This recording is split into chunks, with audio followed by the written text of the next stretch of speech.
Well, welcome back to Nightly Nonsense. We have been instituting here the I Need Jesus movement. The truth is, it's the response to the Easter story. It's the response to the Christmas story. It's the response to the Gospels. It's the response to the Bible. Right? Read the Bible. The question is, who do you say the Son of God is? Right? And then you answer it. Then you answer it with, I need Jesus. I need Jesus. Not the things of Jesus like we talked about last time, but I need Jesus. Folks, we're in big trouble. We have ministries and churches that are completely built on the lack of need of Jesus. They are built on a one-time admission of I need Jesus back here. But any sort of I need Jesus moment after will disqualify you. Matter of fact, the need for Jesus will disqualify you from serving Jesus. Think that through. It should sound unbelievably ludicrous. The need for Jesus is the key to the kingdom. What you're going to do with him. And then once you open the door and you get into the kingdom, you are to have no more need of Jesus. Now, is anybody in church going to tell you? No, we actually generically would tell you, no, we all still need Jesus. We all still struggle with sin. We do. Just don't ever let anybody see you struggle with sin. Let me be super clear. I need Jesus. I am a failed, messed up individual who early on in life wanted to be a churchgoer, was challenged when I was in college as to whether I was a good kid or I was a godly kid. And that opened up my eyes. And I realized I wanted to be a godly kid. But the problem was that because I didn't have this testimony of being all of these things, a drug addict, a sex addict, I didn't do this, I didn't do all the different things that people did. Right? You're just a good kid. And you think you're a good kid and you go to church and you feel like you're good. And then somebody challenges you, do you need Jesus? Is there a need for Jesus in your life? I don't know that you're godly, Annie. Do you need Jesus? And then you say, well, wait, no. I need Jesus. I need you to be clear. I need Jesus. Great. Okay, great.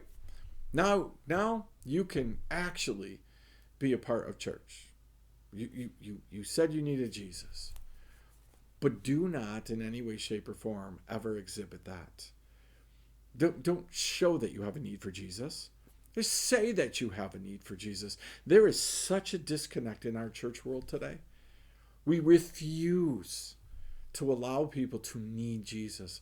Let me be clear before the comments start, or maybe after the comments start.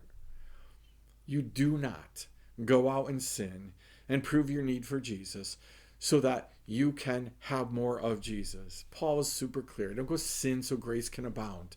That's ludicrous as well. Don't do it. But the idea that you are going to stumble and fall was established by Jesus in Luke chapter 17.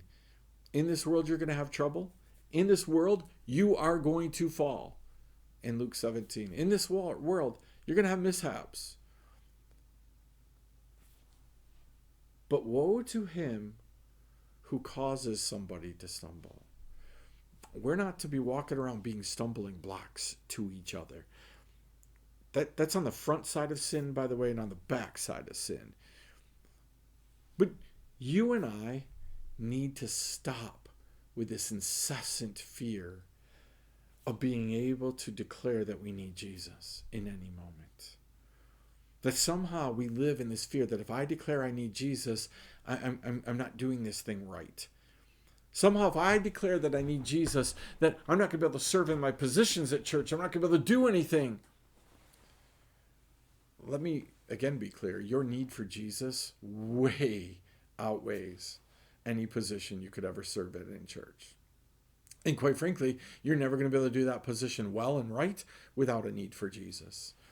And too many of our pastors, too many of our leaders, too many of our people are forced to consistently portray a life and a lifestyle that doesn't need Jesus.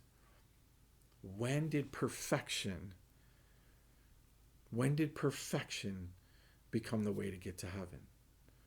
No, God has said that Jesus is perfecting us, but we are never going to be perfect until we get to heaven. Should we be striving? Absolutely, to be like Jesus. But you do not have to be perfect. You just need to admit that you need Jesus. And that need isn't going to go away in year 1 and year 200. It's not going away. You're going to still need Jesus. So what if we had churches? What if your church suddenly got back its freedom? Do you know where freedom comes from? Freedom comes from Jesus. That's what he said. I have come to set the captives free. But we imprison people with our incessant desire to make people pretend that they have it all together, that they don't need Jesus. You're not getting to heaven because you don't need Jesus any longer. You're getting to heaven because you need Jesus. Every hour you need Jesus. Every minute, every moment. So start a movement with me. Let's admit that we need Jesus. So when people come up to us and they point out what a failure we are, how terrible we are, the terrible things we've done in life, and they go tell other people and they talk about us all over the place, the answer, well, we've already declared it. I need Jesus. They're on total opposite page. They think that we should be perfect to serve. They think we should be perfect to talk about Jesus, just like they are. The problem is they're living in bondage. The second you start pointing out and judging the sin of other people, you are living in bondage. You are living in bondage where you are pointing out the need of Jesus and other people, the speck, while pretending you don't have a need for Jesus, the plank in your own eye. What if we just broke through the darkness? What if we just broke through the schemes of the devil? What if we just broke through the oppression in the area by just admitting we need Jesus? I need him. Yep, this moment I need Jesus. Oh, yep, that moment I need Jesus. I'm trying, but I just need Jesus. Imagine what your church would be like if everybody had the freedom to say, I need Jesus, instead of pretending to live a life where they didn't need him. Oh, they're going to give him lip service. Oh, yes, I need Jesus. But their lifestyle does not show that they need Jesus. Folks, our churches talk about the need for Jesus, but show the lack of need for Jesus. Just look at it. Look at how many pastors are getting annihilated for a need of Jesus. Look at how many church leaders, look at how many people are leaving churches because they know they need Jesus, and they're sitting in a place that's trying to pretend we're going to sing songs about Jesus, we're going to hear about Jesus, but if I ever exhibit an actual need for Jesus, I'm in trouble.